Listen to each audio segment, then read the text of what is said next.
आज आमचे अनिल देसाई उमेदवारी अर्ज भरत आहेत। त्यांना देखील साईबाबांचे आशीर्वाद घ्यायचे आहेत।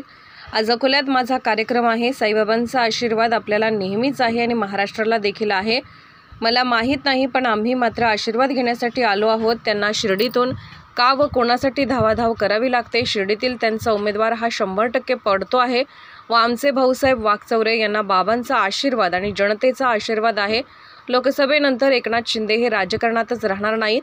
जर महाविकास आघाडीतील कोणताही कार्यकर्ता मवियाला पाडण्याचे प्रयत्न करत असेल व भाजपला मदत करत असेल तर त्यांच्यावर कारवाई करावी, यासाठी आमचे तिन्ही पक्षाचे एकमत आहे। केसापासून नखापर्यंत त्यांचा फक्त खोटारडेपणा आहे आणि भ्रष्टाचार आहे।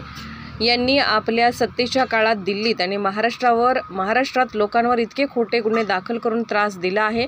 सत्तेत असताना फडणवीस यांनी बेकायदेशीररित्या फोन टॅपिंग केले आहे, त्यामुळे त्यांना आता भीती वाटत आहे।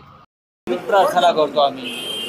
आज आमचे अनिल देसाई ते अर्ज भरणार आहे। त्याच्या आधी त्यांनी सुद्धा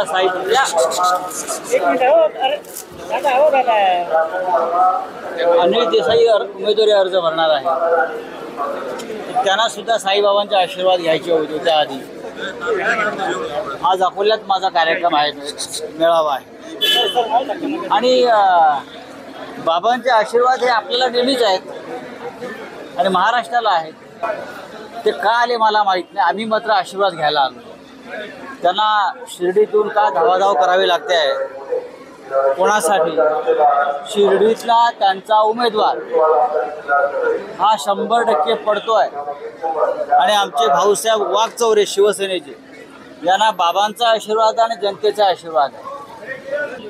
आधीच्या 5 आणि आजच्या 8 एकूण 13 त्यातल्या 10 जागा आम्ही जिंकतो। निवडणूक आयोग हा निवडणूक आयोग नसून भारतीय जनता पक्षाची शाखा आहे, extended branch of Bharatiya Janata party. त्याच्यामुळे निवडणूक आयोगाकडून तुम्ही निष्पक्ष कामाची अपेक्षा करणं चूक आहे। उद्या आमचं सरकार येईल केंद्रात, त्यानंतर या सगळ्या ज्या घटनात्मक संस्था आहेत त्याची फेररचना केली जाईल आणि त्या खऱ्या अर्थानं संविधानाला मानणाऱ्या संस्था या आधी होत्या त्या पद्धतीने त्यांच्याकडून काम करून घेतलं जाईल। राजकीय हस्तक्षेप नाही, त्याच्याविषयी मी काही बोलणार नाही।